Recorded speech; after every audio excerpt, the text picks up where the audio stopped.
Have you ever bought a piece of clothing and then immediately regretted it? I bought this Irma style, it is a shirt, and for work because I thought it would be comfy. And no pockets. What was I thinking? I need pockets at work for keys, cloths, bags.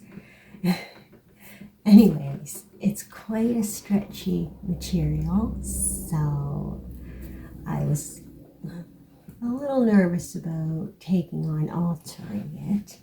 I'm not an expert sewer by any means, but I have had recently completed these overalls, which I followed a pattern from a blog by Stitch Sisters, and I'll put the link in the description. And so I decided to jump right in and cut off the longer length on the bottom and to make pockets with it.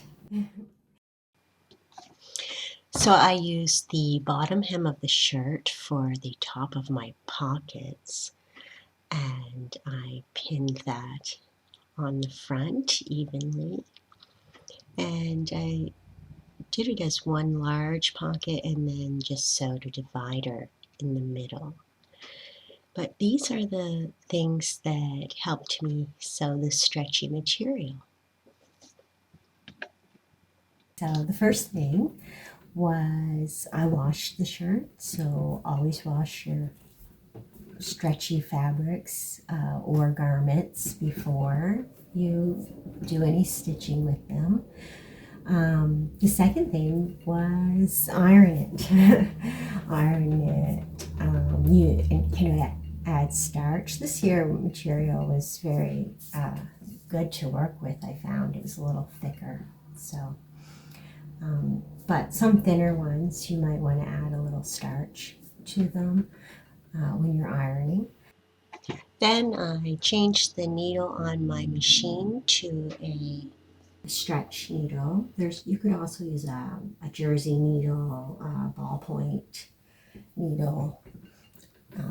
I try to always keep packages of the different needles in my sewing case. I have, the denim, the stretch, the just universal. So along with your needle, the thread. So I have here polyester. It's 100% polyester. It's a really strong thread. Then I changed the foot on my machine to a walking foot.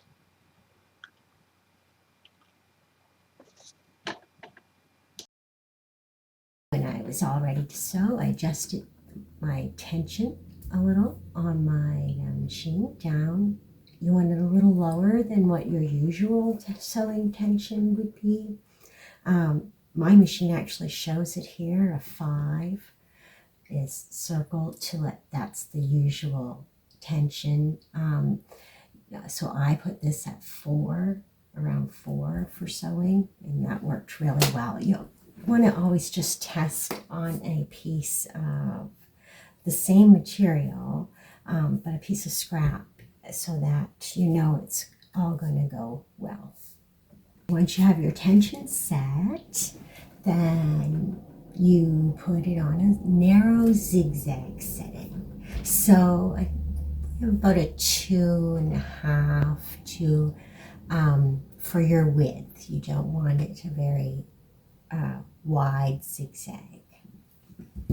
So after you set your setting to a narrow zigzag, the last thing that's going to help you is to just sew slowly. You want to guide the material through, not push or pull, and this will help you avoid getting puckers in it. So these things helped me turn this regret into a useful work shirt. with pouch pockets and even a little key clip.